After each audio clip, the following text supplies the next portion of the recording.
thing, just to warn you, you're going to want to have the pause button handy for this little lecture. I've put it so there's about 20 seconds per slide to make things just a little bit easier for you and me and load times. Today's kind of a hodgepodge of stuff. I'm mainly going to talk to you about other jobs in the theater, like scene, lighting, and costume design, but also a little bit about some things that I didn't get to simply because of the nature of the quarantine and everything. Stuff about producers, and a little bit of clarification on what it is a director does. So let's start off with one of the more important positions in the theater, and that of a producer. On the college campus, basically the chair of any department is a producer, and their job is to hire people for the artistic staff as well as the front of house staff. Usually they have a degree in arts business, and they have to come up with money. Their main job is to maintain the integrity of the mission statement. And a mission statement is a theater's statement of purpose, intent, the type of shows they do, and the target audience. Make sure you write down that definition for later. But that's mainly what a producer does. So we're going to take a look at the jobs of designers, in this case scenic, lighting, and costume. Not that those are more important than the others, but the basic idea with designers is you must collaborate or die. You all got to get along pretty well.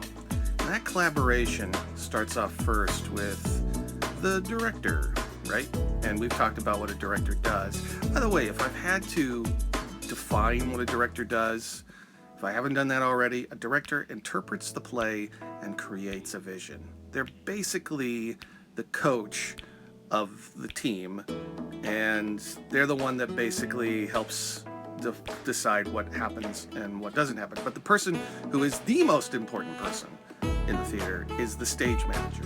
They run rehearsals, they do everything pretty much, and if I had to define what it was or what it is, a stage manager is basically, a stage manager is God. They are tiny little gods, and it is the most stressful job in the theater, but it is the most important.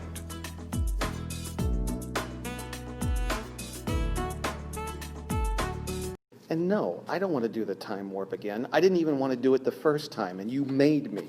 I don't want to do it again. I shouldn't have to. I'm an adult.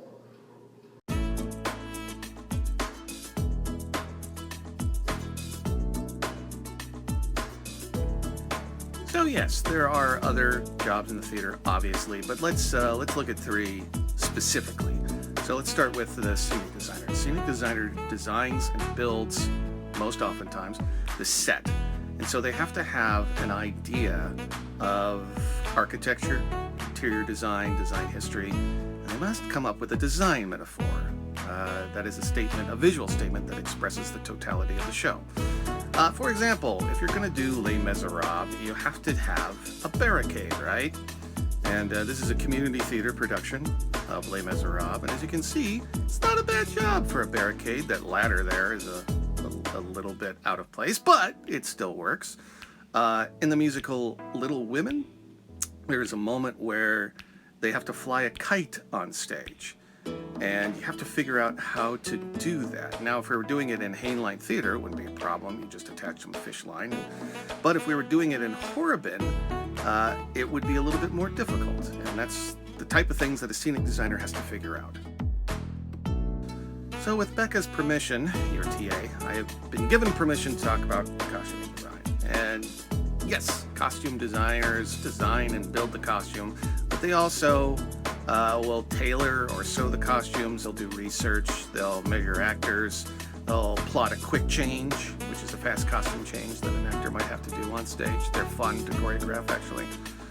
Consider Hamlet for a second. Now, we all pretty much know Hamlet. If you haven't read it, you pretty much know the character. He's someone who is almost always dressed in black because he's suffering. So here we have a Hamlet in scrubs, kind of, sort of. But the costume designer might decide to take a more typical approach to Hamlet. And so in this case, we have a Hamlet with a very wide collar and a cape. I don't know if it works, but, you know, capes are fun. You can do flourishes with them. But if the costume designer decided to have a more modern look of a Hamlet, well then there you go. We have David Tennant in a parka, and we've abandoned the traditional black and gone with a much more vibrant red. Weird story, that skull right there is actually the skull of a 18th century composer. It's a real skull, pretty cool. Lighting designers, their job is to, well, light the stage, but it's not quite that easy because they also have to have an understanding of electricity and optics and light, hang, and focus. And when I was in college, light, hang, and focus was always the job I signed up for because it's a lot of fun. For example, A Christmas Carol. A Christmas Carol has a lot of special effects in it that are required by a good lighting designer, basically. There's the moment where Marley appears in the doorknob, and you have to figure out how to do that. And then, of course, there are all these ghosts that appear in A Christmas Carol. So there's a lot of fog and light. A fog and light machine is known as a hazer. And if you've ever been to a haunted house, you've probably smelled the fog juice that appears when you're there. And that is a lighting designer's job, is to figure out how best to focus the light. Now, if you'll notice in this picture, you'll notice that there's still darkness, but the light that appears around Scrooge is very bright and vivid. And then the light that appears around the ghost, Marley, is very ghostly.